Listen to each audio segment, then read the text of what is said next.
E nós vamos começar o programa falando sobre a terceira edição do Fórum Arqfuturo, que trouxe a São Paulo os principais responsáveis pelo High Line de Nova York.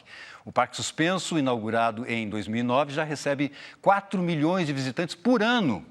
E é um exemplo de como é possível transformar a paisagem urbana a partir dos anseios dos próprios habitantes. E é claro que é inevitável pensar, quem sabe até sonhar, com algo parecido com o nosso minhocão, que, convenhamos, é feio até no nome.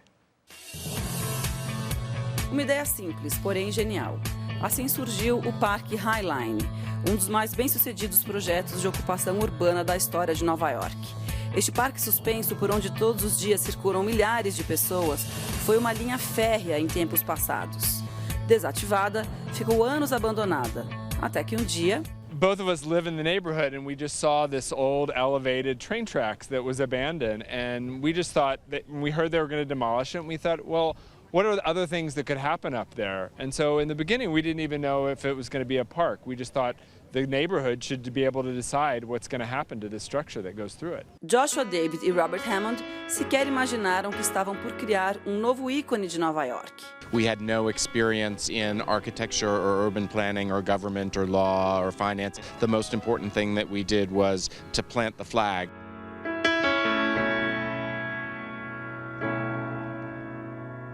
Why do you think the High Line is so successful? When you're walking down the High Line, you have beautiful plants. That's a big difference. But then you can see the street, you can see the taxis, you hear the noise.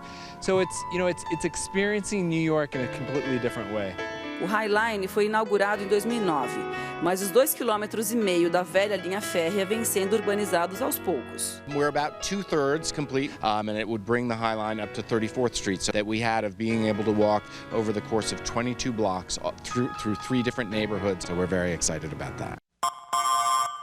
Here in São Paulo, we have minhocão. You probably heard about it. It's very dramatic from up here, right? Isn't it? Yeah, it's so close to the buildings. Responsável pelo projeto paisagístico do High Line, Lisa Switkin aceitou nosso convite para ver de perto o viaduto que sempre foi motivo de polêmica entre os paulistanos. I mean, you have residential buildings on the High Line, but you don't have traffic of cars, and it's very different. Looking at minhocão, right, from up here, what do you think? It's actually much wider than the High Line. I was surprised by the scale of it, and also it's just different when it's a functional highway. I mean, people need it. If you're gonna remove that artery, then traffic has to go somewhere else. It's very hard to mix cars and people, but who knows, maybe you could narrow it and have half of it for cars and half of it for people. The first thing, and what we did for the High Line that I think is relevant here, is to just go out and find what people imagine and what they want. The neighborhood and the community has to decide what they want, but I think there's a real opportunity for doing something special up there. It could be a beautiful ribbon of green right through the city. When we first started our project, everybody said nobody will use it. Who's going to go up 3 flights of stairs to use a park? And in the case of the minhocão, we already have this amazing example of people using it every week, and so there's clearly a desire to occupy it and use it in this way, and I think that's a great advantage that it has.